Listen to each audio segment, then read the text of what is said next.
યુવકનું અપહરણ કરનારા ઈસમોને ગણતરીના કલાકોમાં ઝડપી પાડતી અટલાદરા પોલીસ।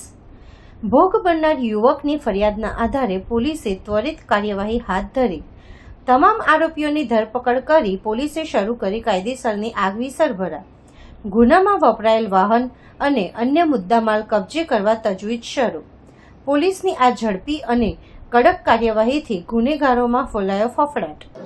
અટલાદરા પોલીસ સ્ટેશનમાં એક યુવકને નગ્ન કરી માર મારી તેની મોબાઈલ અને પૈસાની લૂંટ કર્યા બાબતનો એક ગુનો અટલાદરા પોલીસ સ્ટેશનમાં નોંધવામાં આવેલ છે, જેમાં હકીકત એવી છે કે તારીખ 7/6/2025ના રોજ ફરિયાદી નામે એતરાજસિંહ કલ્યાણસિંહ બારિયા, જે ઝાયડસ હોસ્પિટલની પાસે રહે છે પાર્વતીનગરમાં, અને આ જે આરોપીઓ છે પ્રતીકસિંહ રાજપૂત, પછી નીલ સાહાની, અક્ષય મિશ્રા, આકાશ થાપા, મનોજ યાદવ, તરુણ યાદવ અને રોહિત નામના વ્યક્તિઓએ ભેગા મળી એને એક કારમાં અપહરણ કરી લઈ જઈ અને અવાવરૂ જગ્યાએ લઈ જઈને તેને નગ્ન કરી અને એને મારવામાં આવેલ અને તેનો વિડીયો ઉતારી અને તેની પાસેથી એક મોબાઈલ તથા પાકીટમાંથી 500 દરની 20,000ની લૂંટ કરી ગુનો કરેલ છે। એ બાબતે આ જે આરોપીઓ છે એ પૈકીના 4 આરોપીઓને પોલીસે તાત્કાલિક ધરપકડ કરેલ છે અને આગળની તપાસ હાલમાં ચાલુ છે। ઘટના 1 વર્ષ પહેલા બની, તો અત્યાર સુધી પોલીસ પાસે કોઈ વિગત નહોતી, શું હતું મામલો?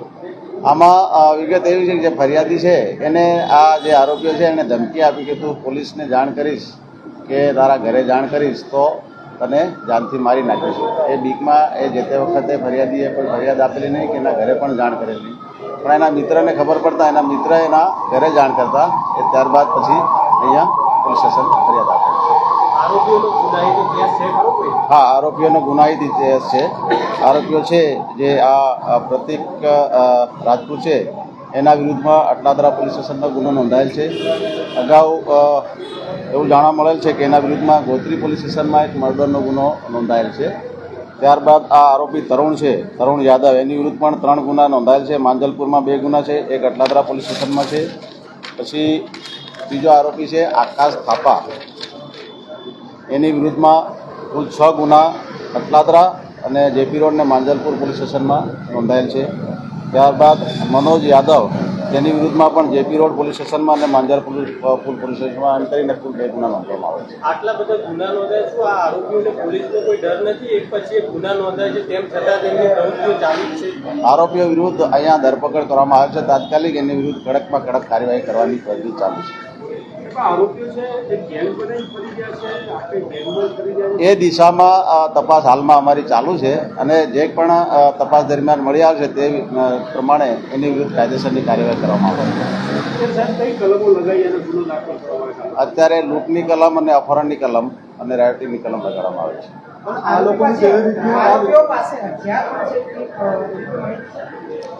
આરોપીઓ પાસે જે ગુનામાં વપરાયેલ હથિયાર છે એ કબજે લેવામાં આવેલ છે અને જે બીજા હથિયારો છે કે બે બાબતે હાલમાં તપાસ ચાલુ છે। આ લોકો પર એટલા ગુનાઓ છે, ગુનાહિત ઇતિહાસ ધરાવે છે, આ લોકો માથાવારે શક્ય છે? ગુના નોંધાયેલા છે અને પોલીસે કાયદેસરની કાર્યવાહી પણ કરેલ છે અને હાલમાં પણ જે ગુનો દાખલ કરી એને સખતમાં સખત કાર્યવાહી કરવાની તજવીજ ચાલુ છે। વિસ્તારની અંદર લોકોની આ પણ માંગ છે, જ્યારે આ લોકો વિસ્તારની અંદર ફરે છે તો પણ આખો ટોળો જે આખો જો તમે ગુનાહિત ઇતિહાસવાળા લોકોએ નામ લીધું, આ લોકો ટોળામાં જ પડે છે, એ તો એક ખોફ પેદા કરવાની કોશિશ થઈ વિસ્તારની અંદર। એવી હકીકત જાણવા મળેલ નથી, પરંતુ જો એ પ્રમાણે જે કંઈ જાણવા મળશે અને કંઈ પણ ફરિયાદ આવશે એના પર તાત્કાલિક પગલાં લેવામાં આવશે। હા, ગુનાહિત જે છે એનો ઇતિહાસ એ જોતા આગળની જે અટકાયતી પગલાં જે પ્રમાણે થતા હશે એ પ્રમાણેની કાયદેસરની કાર્યવાહી કરવામાં આવશે। આ પોલીસની જે કાર્યવાહી છે અસરકારક એમની વિરુદ્ધમાં અટકાયતી પગલાં લેવાની જે કાર્યવાહી છે એ પણ કરવામાં આવે છે। અવારનવાર ચેકિંગ પણ કરવામાં આવે છે અને પોલીસ દ્વારા આવા તત્વોને શોધી કાઢી અને તે વિરુદ્ધ કાયદાની જે જોગવાઈ છે એ પ્રમાણે અસરકારક કાર્યવાહી કરવામાં આવે છે।